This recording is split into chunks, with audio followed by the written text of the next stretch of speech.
guys! So for today's video, as you can see guys, nandito kami sa may Honda Big Bike. So today is the day para bumili ng bago naming motor ni Lablab. So dito kami sa Honda Big Bike, located to sa Rizal Avenue around Caloocan lang. So ito na yung pangalawa namin pinuntahan guys. Yung una namin pinuntahan is located sa may EDSA. Pero syempre, as nagtitipid, ito kasi guys yung pangalawang malapit sa lugar namin. So, ito is located lang sa may Caloocan, Rizal Avenue lang to guys. And ayun na nga guys, mas mura dito compared dun sa may EDSAng Honda pinuntahan namin. So, ayan, nag-fill up na ng form si Lablab. Super excited na yarn. So, ayan guys. Dumiretso na kami dito sa may cashier guys para magbayad ng aming advance 160 fully paid.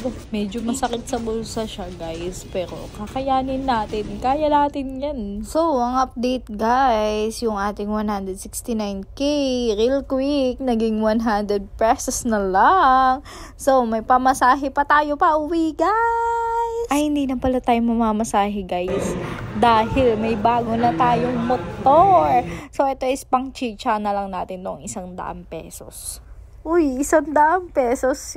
Hindi na kita ma-rich. So, ito na nga guys. Inaantay na natin yung magde-demo ng ating new Advance 160.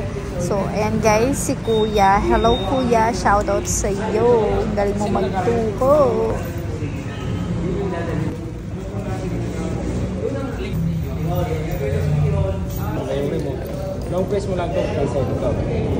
So, ayan na nga guys. Hindi ko masyado naintindihan yung sinasabi ni Kuya. Kasi si Lablab naman yung magdadrive nito guys. So, syempre, Disney princess muna tayo sa likod mga guys.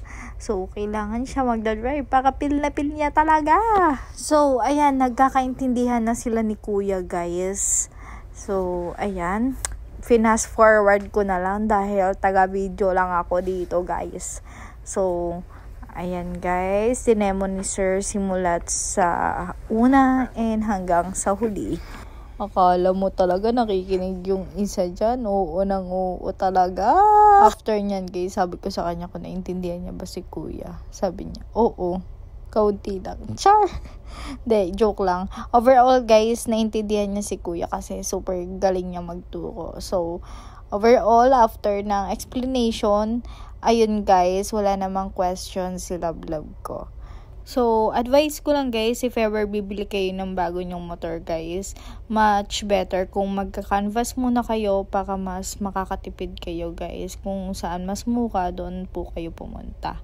Kasi kami guys, since nag-canvas kami sa iba't ibang store, so eto guys is pangalawang store na puntahan lang namin, pero nakaless na kami almost 3,000 pesos.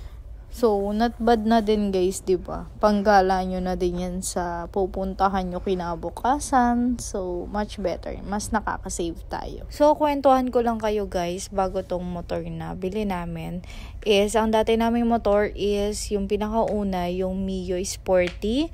And then, yung pangalawa naman is yung Click.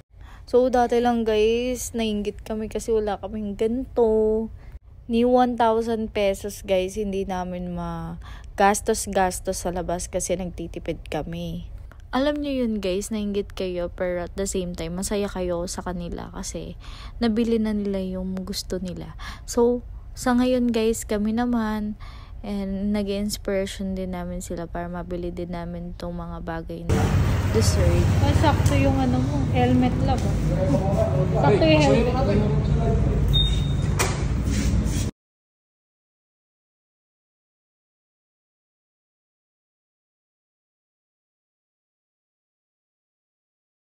So, ito na nga guys yung update. Napadaan na kami dito sa may 10th Avenue. So, malapit to sa Grace Park na simbahan. So, along Caloocan lang din to guys.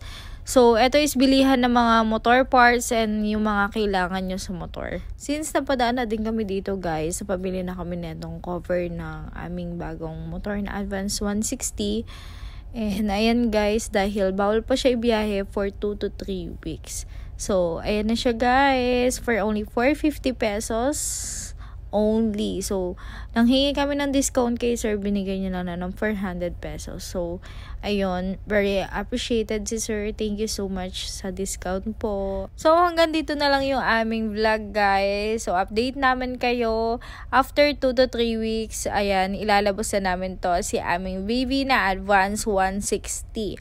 So, ayan guys, thank you for watching and don't forget to like and subscribe sa aking YouTube channel and sa aking mga active na social media. So, thank you so much for watching. Ayan, magte-test drive na yung aking love. So, ayan, ride safe sa amin guys. Thank you, babush!